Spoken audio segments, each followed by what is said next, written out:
Well, hello, Rimfire friends and knife friends, because today is a little bit of a different day. I know sometimes I film knife videos and airgun videos, so today is one of those days. So I don't know if all you guys know, but I'm fortunate enough to have Hi. three sons. Can I tell you So something, guys? hang on a second. So this is William right down here, Hi, Will. and this is Nick over here, which some of you might remember. And that is, well, everybody knows this character over here. Smelly. Smelly, right? So we are going on a knife adventure today. We're going to kind of the local, kind of like a thrift store slash antique kind of barn to try and find some vintage knives. I'm going to show the boys how it's done. Normally they get them after I've cleaned them up a little bit, you know what I'm saying? But they're going to learn kind of the search. I don't have much luck filming in this place very often, but I'll try to take some pictures here and there. It's kind of cool, multi-floors. It's kind of like a flea market kind of style indoor antique barn. It's kind of cool. But anyway, we're going to be looking at some stuff, and I'll film hopefully as I go. Otherwise, I'll just show you if we come up with anything after. All right. So we got out of there. I took a little bit of kind of footage and pictures, but did okay. It's kind of a multi-floor establishment, like I mentioned, with lots of booths, and you got to get somebody to come in and lock everything for you. So it's kind of an affair, and they were pretty close to closing. And no excuses, but we found some stuff. Did okay, and William got a really cool Audi QT. a QT. No, Q7. Q7. Sorry, guys. Found that. It was a little vendor that sold all sorts of dinky cars and that sort of thing, and he found that. And then Nick found a really cool lighter with sparks, has all the parts in it. So we're gonna check that out. A Zippo rather. He's gonna look at that later. And I got a whole bunch of kind of like different folders, a couple of German gentleman knives, that sort of thing, a sheath. And Luke found nothing. So, which is part of the adventure. So I'm going to drop this here, and then when I get back home, I'll open this up and we'll have a look. See you soon. Hello, Rimfire friends. So I'm back at the house, and I thought I would give you a quick kind of update on a couple of the vintage knives that I found while hunting with my boys. So I guess I'll just start with this one. So this one's a beautiful Premier made in Germany 2-blade.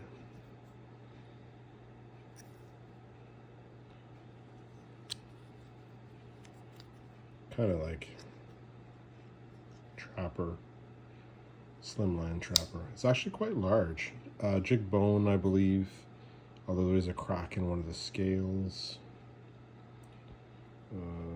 Hard to see on camera, but I originally thought when I picked this up I would change the scales out for a nice wood, because the blades are in pretty good shape other than being scuffed up.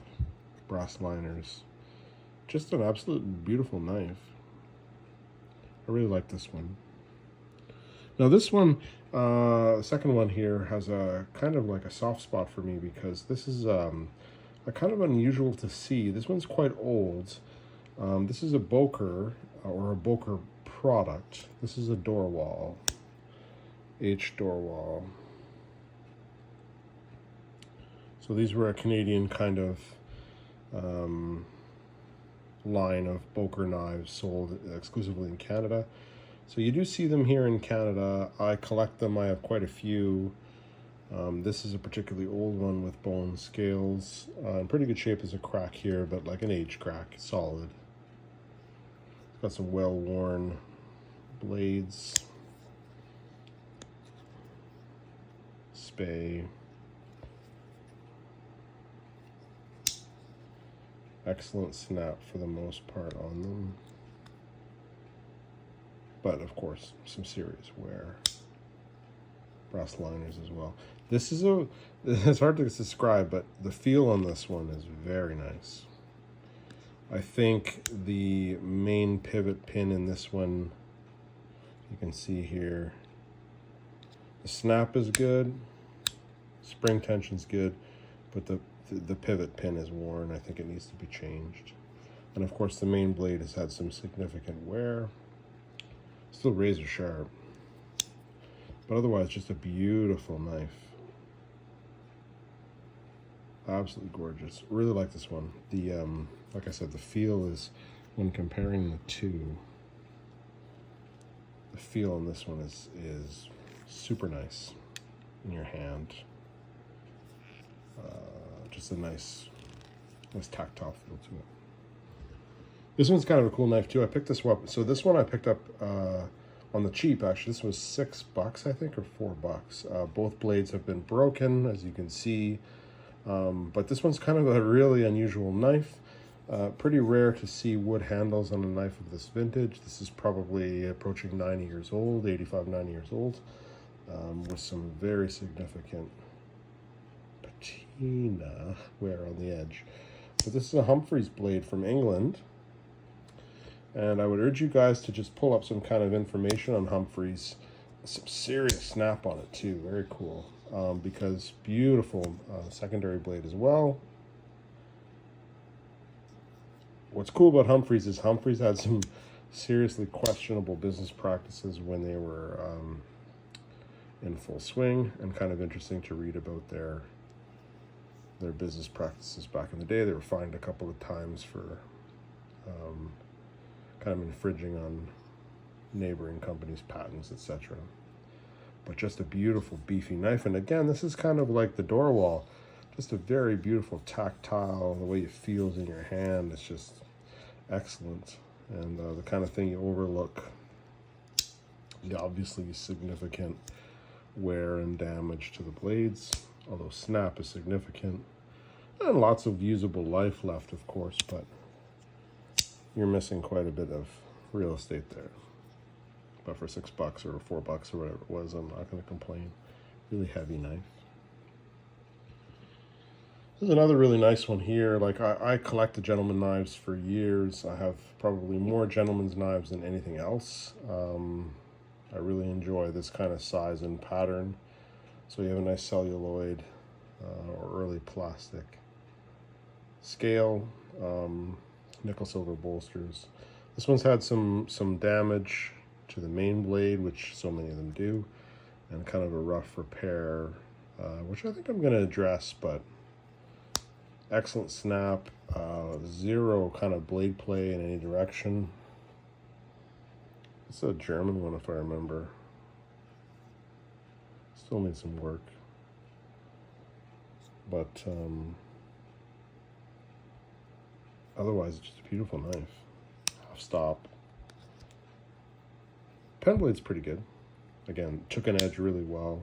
I cleaned it up slightly, but I don't know how much I'm going to do to it. I think I'm going to clean up this main blade's kind of profile a little bit. It's a little bit, previous owner had kind of made it a little bit rough on the bench grinder, so I think I'll clean it up a little bit and use it as is. But nice and light, super low profile, kind of a beauty knife.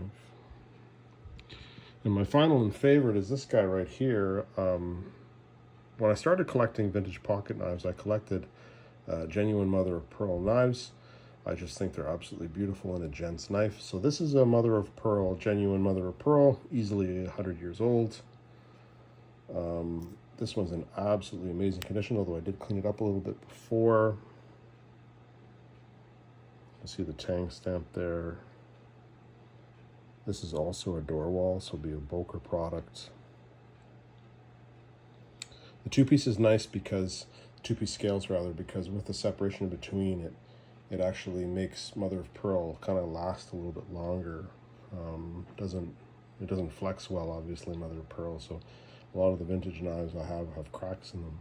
So when you have a two-piece scale like this with a piece is smaller, it allows a little bit more give.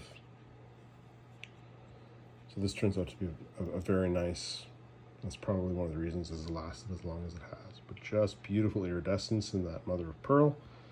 And the blades are in excellent shape for a knife that's over, close to or around 100 years old.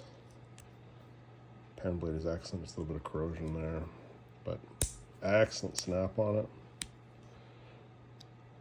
Super good retention. Yeah, just a beautiful little gent's knife.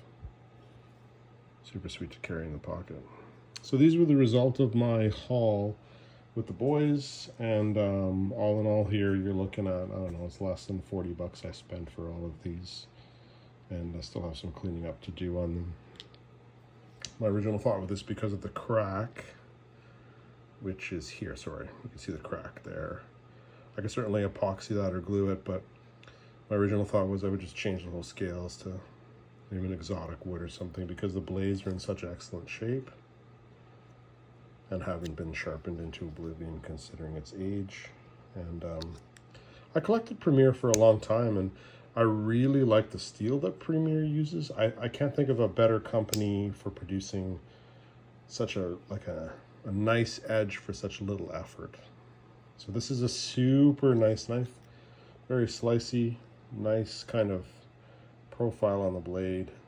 I really like this knife.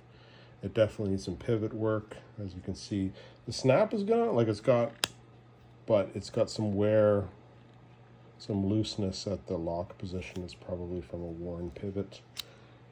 Very similar to this door wall, which has excellent spring tension as well, but then has some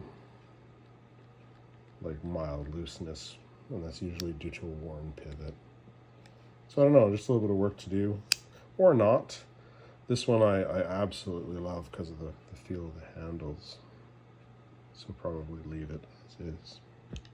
Anyway, I'm going to leave this one here. I'm not quite sure what I'm going to do with these guys after the initial cleanup, but I wanted to share with you guys the kind of haul for my local trip with the boys, which, you know, I regularly do, but I thought I'd share with you what I found after my recent adventure. But anyway, thanks a lot for watching. Any questions or comments, leave them below. And as always, I will do my best to answer them.